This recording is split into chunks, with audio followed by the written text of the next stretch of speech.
इसको दोबारा से जो है वो रीन्यू करवाया जा रहा है और बेसिकली ये 1556 में जो है इसको बनाया गया था। इस गेट को कहा जाता है जी अकबरी गेट। जो तख्त नजर आ रहा है आपको, बिल्कुल ये देखें, ये तख्त है जिसको अकबर का तख्त कहा जाता है। यहाँ पर बादशाह यहाँ बैठते थे। शहजादा जहांगीर जो है वो सलीम ही है और सलीम के इश्क की जो दास्तानें हैं वो तो आपने सुनी है।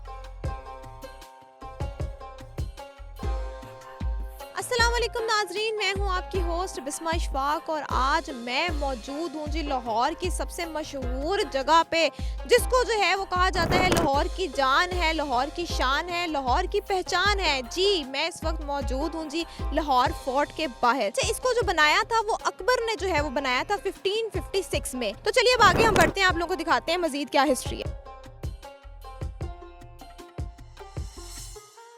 इस वक्त मैं इस किले के सबसे मेन गेट पे मौजूद हूँ। इसको दोबारा से जो है वो रीन्यू करवाया जा रहा है और बेसिकली ये 1556 में जो है इसको बनाया गया था। इस गेट को कहा जाता है जी अकबरी गेट, यानी कि यहाँ पे जनरल पब्लिक जो है वो यहाँ से आया करती थी और अकबर साहब को, यानी कि सामने जो है उनका महल है, वहाँ पे जाकर बादशाह के पास जाकर अपने मसाइल बताती थी और फिर यहाँ से जो है इसी गेट से वो वापस चले जाते थे। इससे आगे जो है वो पब्लिक को परमिशन नहीं थी कि वो जाए। इस गेट को जो है कौन नाम दिया जा रहा है, जिसको मस्ती गेट कहा जाता है। बाहर मस्ती थाना भी है। यहाँ पर जो है उनके दरबार में जाते थे लोग, बादशाह के दरबार में जाते थे और उन्हें अपने मसाइल बताते थे और फिर वापस इसी गेट से जो है वो रवाना हो जाते थे। तो चलिए मेरे साथ आगे आपको उनका दरबार भी दिखाते हैं, आइए।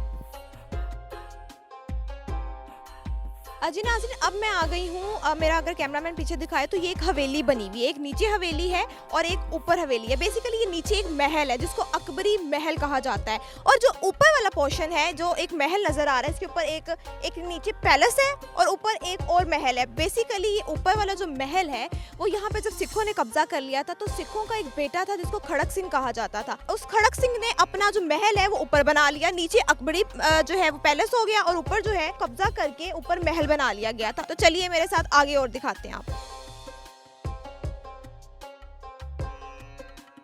जी ये वो एंट्रेंस है दरबार की, जहाँ से लोग जो है वो एंटर होते थे और इस तरह ऊपर की जानिब जाते थे और यहाँ से जो है वो दरबार शुरू हो गया है। बहुत मज़ेदार लग रहा है यहाँ पर तो। और ये आगे है वो दरबार जिसको दीवाने आम भी कहा जाता है।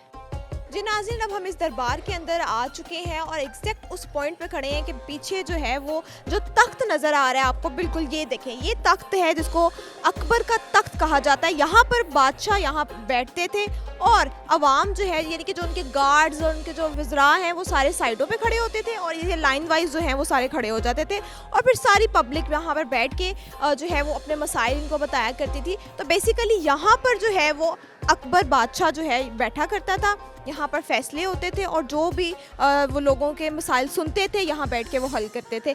ये था जी दरबार और मैं इस वक्त दरबार के बाहर जो है वो आ चुकी हूँ और ये जो पीछे सारी आप लोगों को जगह नज़र आ रही है, यहाँ पे जो है वो पब्लिक बैठा करती थी और सामने बादशाह बैठता था और यहाँ सारी जो है ना ये जगह पब्लिक से भर जाती थी, यानी कि अवाम यहाँ पर बैठी होती थी और डायरेक्ट बादशाह से जो है वो गुफ्तगू कर रही होती थी। तो चलिए आगे और आप लोगों को जो है मज़े की चीज़ें दिखाते हैं। जी नाज़रीन, आप लोगों ने जो है अकबर का तख्त देख लिया और आप लोगों को यहाँ एक और बात बताती चलूँ जो कि बहुत कम लोगों को पता है कि जो अनारकली की जो उसको सज़ा दी गई थी, इसको दीवार में चुनवाने का जो फैसला किया गया था वो बेसिकली इसी दरबार में हुआ था। जो है अनारकली और सलीम की इश्क की जो हिस्ट्री है, स्टोरी है, वो तो सभी जानते हैं। और इसी के साथ साथ मैं अब आगे जा रही हूँ शहजादा जहांगीर की तरफ, जो उनका महल है उनकी तरफ जाते हैं। शहजादा जहांगीर बेसिकली है कौन, ये भी नहीं लोगों को पता होता। शहजादा जहांगीर जो है वो सलीम ही है और सलीम के इश्क की जो दास्तानें हैं वो तो आपने सुनी है। इसके सलीम और अनारकली की जो मोहब्बत की कहानी है वो सभी जानते हैं।